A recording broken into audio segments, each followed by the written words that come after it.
میں داخلہ کروایا ہے. صرف 100 بچے ہیں، 50 لڑکا اور 50 لڑکی کلاس 1 میں داخلہ کروایا گیا ہے.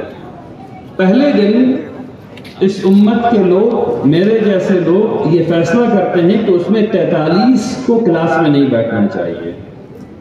43 کو پہلے دن نکال کر کے ہٹا دیتے ہیں. میں اور آپ 43 بچوں کو پہلے دن کلاس سے ہٹا دیتے ہیں.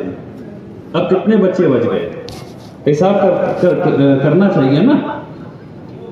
43 بچے نکل گئے تو 57 بچے بچے. اب اس کے بعد ایک سفر شروع ہوتا ہے. پہلی جماعت کا، دوسری جماعت کا، تیسری جماعت کا، چوتھی جماعت کا، یہاں تک کہ 10ویں جماعت تک. بیچ میں کئی مراحل ہیں، میں ان کو وقت کی کمی کی وجہ سے چھوڑ دیتا ہوں. جب 10ویں جماعت میں ہم بچے 10ویں جماعت جب پاس کروا پا رہے ہیں تو وہاں صرف 17 بچہ بچتا ہے، جس میں لڑکا اور لڑکی دونوں شامل ہیں. تو میرے جیسے لوگ اس امت میں صرف 17 بچوں کو 10ویں جماعت پاس کروا پا رہے ہیں، اور 3.5 بچے کو 4 کہہ لیجئے مدرسے بھیج دیتے ہیں. تو کل ملا کر کے وہ لوگ جن کو یہ ذمہ داری دی گئی تھی کہ وہ پڑھیں پڑھائیں، جن کو ذمہ داری دی گئی تھی کہ وہ پڑھیں پڑھائیں، کل ملا کر کے 17 4 21 بچے کو پڑھا پا رہے ہیں. یہ ہے ہماری حالت تعلیم کی. اب تھوڑا اور آگے بڑھیے. صرف 4 بچوں کو ہم لوگ BA BSc میڈیکل انجینئرنگ وغیرہ کروا پا رہے ہیں، 4% بچوں کو، اور صرف 1% بچے ماسٹرز لیول کورس پہ جا پا رہے ہیں. یہ ہے آج کی حالت. اب اس میں غور و فکر کرنے کی ضرورت ہے کہ آپ کو کیا کرنا ہے اور مجھے کیا کرنا ہے. کچھ ذمہ داری اداروں کی ہے اور کچھ ذمہ داری ہر ایک انسان کی ہے. آپ کے گھر میں آپ کو یہ دیکھنا ہے کہ آپ کے تمام بچے، آپ کے بھائی کے بچے، آپ کی بہن کے بچے، تمام لوگ تعلیم حاصل کر رہے ہیں یا نہیں کر رہے ہیں، معیاری تعلیم حاصل کر رہے ہیں یا نہیں کر رہے ہیں. اگر آپ یہ کام کریں گے تو اچانک یہ ریشیو بڑھ جائے گا. دوسری بات یہ ہے کہ ہم سب لوگ ایسے لوگوں کو جانتے ہیں جو ہمارے رشتہ دار نہیں ہیں، اور یہ بھی جانتے ہیں کہ ان کے بچے کلاس نہیں جا رہے، مدرسے نہیں آ رہے، کسی بھی انسٹیٹیوشن میں نہیں ہیں. وہ اس لیے نہیں ہے کیونکہ ان کے پاس پیسہ نہیں ہے، وہ اس لیے نہیں ہے کیونکہ ان کے پاس کپڑا نہیں ہے، وہ اس لیے نہیں ہے کیونکہ ان کے والدین کو تعلیم کی اہمیت کا احساس نہیں ہے، یا ان سے کسی نے بات نہیں کی ہے. آپ جو یہاں موجود ہیں، آپ بیدار لوگ ہیں، آپ سفیر ہیں تعلیم کے. آپ کو چاہیے کہ آپ انہیں جگائیں، آپ کو چاہیے کہ آپ ان کی مدد کریں، اور اگر نہیں کر سکتے ہیں تو ایسے شخص کے پاس جائیں جو ان کی مدد کر سکتے ہیں. تب امت کی حالت بدلے گی. تو حالت کو بدلنے کے بہت ڈھیر سارے طریقے ہیں. اب یہ دیکھیے کتنی مزیدار بات ہے کہ میں آپ کو اتنا ڈھیر سارا اسٹیٹس دے رہا ہوں، سمجھا رہا ہوں، اور آپ میں سے آدھے لوگوں کی آنکھ اس ڈرون پر لگی ہوئی ہے جو تصویر کھینچ رہا ہے نا.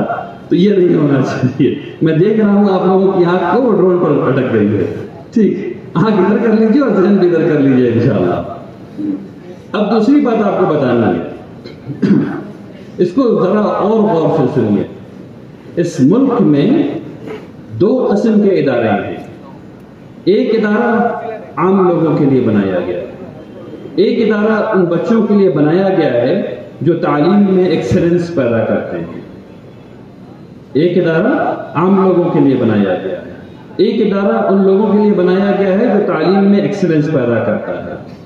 ہائر ایجوکیشن کے اس ملک میں 53,000 ادارے ہیں. ہائر ایجوکیشن کے اس ملک میں 53,000 ادارے ہیں، اور اس میں سے 161 ادارے ایسے ہیں جنہیں کوالیفائی کیا جاتا ہے، جس کا نام ہے انسٹیٹیوٹس آف نیشنل امپورٹنس. اس میں اور نارمل ادارے میں جو فرق ہے وہ یہ ہے. 2 طریقے سے اس فرق کو سمجھیے. پہلا، اس بات کو ہم لوگ جانتے ہیں کہ جس چائے میں جتنی شکر ڈالی جائے گی وہ چائے اتنی میٹھی ہوگی. صحیح بات ہے نا؟ جس چائے میں جتنی شکر ڈالی جائے گی وہ چائے اتنی ہی میٹھی ہوگی. ٹھیک اسی طریقے سے جس کالج میں جتنا پیسہ ڈالا جائے گا وہاں استاد اتنا اچھے آئیں گے، وہاں ریسرچ اتنی زیادہ اچھی ہو سکتی ہے، وہاں تعلیم کا معیار اچھا ہوتا ہے۔ تو یہ 161 ادارے جو ہیں، ان میں جو خرچ ہوتا ہے اور ادھر جو 53,000 ادارے ہیں ان میں جو خرچ ہوتا ہے، اس کا آپ کو اندازہ لگانا چاہیے کہ فرق کیا ہے۔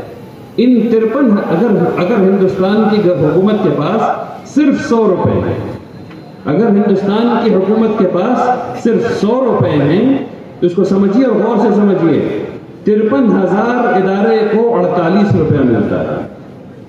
53,000 ادارے کو 48 روپے ملتا ہے، یعنی 48% پیسہ ملتا ہے، اور صرف 161 کو 52% پیسہ ملتا ہے۔ اب یہ آپ کو طے کرنا ہے کہ آپ کے بیٹے کو ادھر جانا ہے یا ادھر جانا ہے۔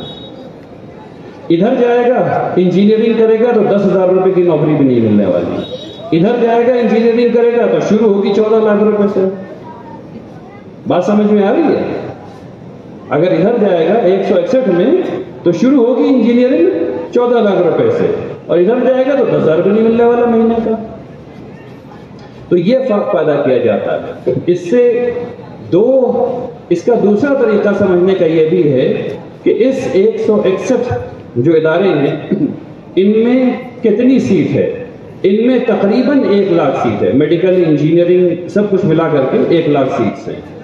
اس 1 لاکھ سیٹ میں میرے نام کے اور آپ کے نام کے کتنے لوگ جاتے ہیں؟ 1.5 سے 2%۔ میرے نام کے اور آپ کے نام کے کتنے لوگ جاتے ہیں؟ 1.5 سے 2%۔ اس سسٹم کو چلا کون رہا ہے؟ پیسہ کون دے رہا ہے اس کا؟ میں اور آپ۔ آپ یقین جانیے، جب ہر ایک دودھ کا پیکٹ آپ خریدتے ہیں، جب آپ نمک خریدتے ہیں، جب آپ کفن خریدتے ہیں، تو اس سسٹم کو چلانے کا پیسہ دیتے ہیں، اور بھیجتے کتنا ہے؟ 1.5% اپنے بچوں کو۔ یہ سسٹم کچھ غلط ہو رہا ہے، یہ سسٹم کچھ غلط ہو رہا ہے۔ ہم لوگوں کو یہ کوشش کرنی ہے کہ ہم اپنے تعلیم میں ایکسلنس پیدا کریں۔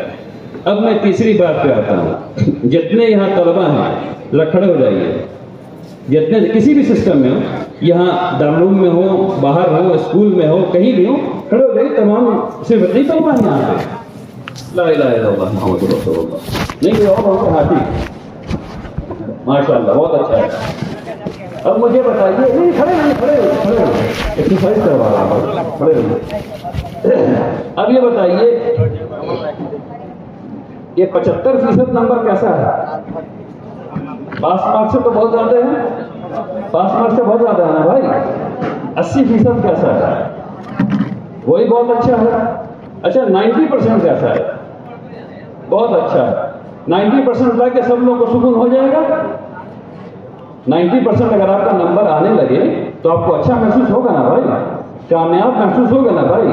اب ٹھیک ہے، 90% بیٹھ کے دکھائیے، 90% بیٹھ جائیے، 100% نہیں بیٹھ سکتے، 90% بیٹھ لیں۔ 90 چھونا نہیں چاہیے، نیچے کرسی نہیں چھونی چاہیے، 90% صرف بیٹھ جائیے۔ ہاں شاباش، آپ صحیح کر رہے ہیں، آپ ایسے ہی بیٹھے رہیے، دیکھیے کتنے دیر آپ بیٹھ سکتے ہیں۔ آپ لوگ بیٹھے صرف 90% بیٹھنا ہے، پورا 100% نہیں بیٹھنا ہے۔ ہاں چھونا نہیں، آپ پورا بیٹھ گئے، آپ پورا بیٹھ گئے، ہاں شاباش، ہاتھ ایسے نہیں لگانا ہے۔ یہ فرق ہے 90% کا اور 100% کا۔ اب بیٹھ جائیے۔ دیکھیے اس امت کو یہ سمجھنا پڑے گا کہ 90% کوئی نمبر نہیں ہوتا۔ اس امت کو یہ سمجھنا پڑے گا کہ کامیابی 99% کو نہیں آتی۔ میرے حساب سے جو منیمم پاس مارک ہے وہ 100% ہے۔ کیوں؟ منیمم پاس مارک جو ہے وہ 100% ہے۔ کیوں؟ اور یہ میں دارالعلوم اسلامیہ کے اساتذہ کے لیے بھی کہہ رہا ہوں اور منتظمین کے لیے بھی کہہ رہا ہوں۔ مدارس میں بھی ہم لوگ 40% نمبر دے دیتے ہیں، اور 40% کا نمبر کیا ہوا؟ آدھے 40% وضو سکھایا، باقی نہیں وضو سکھایا۔ کوئی نمبر نہیں ہوتا 40%، کوئی نمبر نہیں ہوتا 60%، کوئی نمبر نہیں ہوتا 70%۔ نمبر صرف ایک ہوتا ہے، یا تو سمجھ میں آیا ہے یا سمجھ میں نہیں آیا ہے، بس نمبر یہی ہوتا ہے۔ 100 نمبر صرف یہ بتاتا ہے کہ مواد سمجھ میں آ گیا۔ 100 نمبر صرف یہ بتاتا ہے کہ مواد سمجھ میں آ گیا، ایکسلنس نہیں ہے۔ 100 نمبر ایکسلنس نہیں ہے۔ یہ اساتذہ کے لیے بھی کہہ رہا ہوں اور یہ طلبہ کے لیے بھی کہہ رہا ہوں. 100 نمبر لانا ایکسلنس نہیں ہے. 100 نمبر لانا منیمم کرائیٹیریا ہے، وہ منیمم شرط ہے جو آپ کو پورا کرنا ہے. ہم لوگ سائنس میں، فقہ میں، حدیث میں، قرآن میں، تفسیر میں، ہر میں 60 نمبر 70 نمبر 60 نمبر 70 نمبر لا کر کے بہت خوش محسوس کر رہے ہیں اپنے آپ کو، جیسے بہت بڑا کمال کر لیا ہو. اس کا مطلب کیا ہوتا ہے ذرا سوچ کے دیکھیے. ہم میں اکثر لوگ تعلیم میں ایک کلاس میں تھوڑا اچھا کرتے ہیں، 70% نمبر لاتے ہیں، 80% نمبر لاتے ہیں، کلاس 3 میں جاتے ہیں فیل ہو جاتے ہیں. کیوں فیل ہو جاتے ہیں؟ اس کو سمجھیے، غور سے سمجھیے. 60% نمبر لانے کا اصل مطلب کیا ہے؟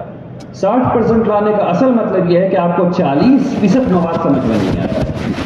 اب یہ جو دوسری جماعت کا بچہ ہے یا صف ثانی کا بچہ ہے، اس کو آپ نے 60% نمبر دے دیا، اس کا فرسٹ ڈویژن بھی آ گیا ہے، اور اس کو آپ نے بھیج دیا تیسری جماعت میں. تیسری جماعت میں پہلے دن یہ بچہ لنگڑا ہے، کیونکہ تیسری جماعت کی جو کتاب لکھی گئی ہے وہ تو اس بات کو سچ مان کر کے لکھی گئی ہے کہ دوسری جماعت میں اس بچے کو 100% آیا تھا. کبھی بھی تیسری جماعت کی کتاب لکھنے والے مؤلف نے یہ نہیں سوچا تھا کہ تیسری جماعت میں جو بچہ آئے گا وہ دوسری جماعت میں اس کو 60% آ رہا ہے. کبھی نہیں لکھا تھا. اس نے تو یہ سوچ کر کے لکھا تھا کہ دوسری جماعت والے کو دوسری جماعت کی تمام کتاب، تمام مواد آتا ہے. اس لیے جب ہم 60 نمبر دے کر کے بچے کو اوپر بھیج دیتے ہیں تو اس کے اوپر والے درجے میں وہ ناکامیاب ہو جاتا ہے. اس لیے ہمیں تعلیم کو دوبارہ سوچنے کی ضرورت ہے. تعلیم کو تربیت کے ساتھ جوڑنے کی ضرورت ہے. اگر ہم تعلیم کو تربیت کے ساتھ جوڑیں اور اس کو دیکھیں کہ فیل کرنا کوئی چیز نہیں ہے. فیل کرنا، اگر فیل کرنے کو قباحت نہ مانیں اور اس بات کو مانیں کہ آج یہ فیل ہوا ہے، کل پاس ہو جائے گا، اور پاس کا مطلب 100%، پاس کا مطلب 100%. اگر اس سسٹم کو ہم لوگ اپلائی کرنا شروع کریں تو یقیناً شروع میں بہت زیادہ پریشانی آئے گی، لیکن اس کا نتیجہ لانگ ٹرم میں بعد میں بہت بہتر آنے والا ہے. میری گزارش ہے اگر یہ سسٹم وائڈ نہ ہو سکے، اگر یہ انسٹیٹیوٹ کے لیول پہ نہ ہو سکے، اگر یہ مدرسے کے لیول پر نہ ہو سکے، آپ کی ذاتی زندگی میں یہ 100% ہو سکتا ہے. ہر ایک بچہ یہ کوشش کر سکتا ہے، ہر ایک بچے کے والدین یہ کوشش کر سکتے ہیں کہ ایکسلنس کے اس تصور کو اپنے بچوں کی زندگی میں اتاریں. اور وہ کیا ہے؟ 100% جو مواد ہے وہ اس کی سمجھ میں آ جائے. اگر ہم لوگ اس کو کرنے لگے تو یہ جو گیپ ہے اوپر کہ نیچے سے بچے چلے 100، 10ویں میں 17، BA BSc انجینئرنگ میں 4، ماسٹرز میں 1، یہ ختم ہو جائے گا. 20 سال کے اندر ختم ہو سکتا ہے اگر ہم سب لوگ یہ طے کر لیں کہ ہم لوگ تعلیم کو ٹرانزیکشن نہیں کریں گے، تعلیم کو فہم کے لیے رکھیں. ابھی ہم لوگ تعلیم کیا کرتے ہیں؟ ریکٹیفیکیشن ہے، چاہے وہ ڈیفینیشن رٹ رہے ہوں، چاہے وہ یعنی اسلامک اسٹڈیز کے اندر بھی اب نحو ہے، نحو میں ایک اسم ہے، اسم کے ڈیفینیشن کو رٹے ہوئے ہیں. پوچھئے مطلب کیا ہے؟ مطلب پتہ نہیں. تو اس چیز کو اگر ہم لوگ سمجھیں انشاءاللہ تو اس سے تعلیم میں بہت بہتری ہو سکتی ہے. مجھے احساس ہے کہ میرا وقت ختم ہو چکا ہے. انشاءاللہ اگلی دفعہ جب آپ لوگوں سے ملاقات ہوگی تو اس سے دوسرے ٹاپک پہ انشاءاللہ آپ لوگوں سے بات ہوگی. وآخر دعوانا ان الحمد للہ رب العالمین. بارک اللہ فیکم جمیعا. السلام علیکم ورحمۃ اللہ وبرکاتہ. فی امان اللہ. آپ کے آنے سے رونق تو بڑھی، ورنہ یہ محفل جذبات ادھوری رہتی.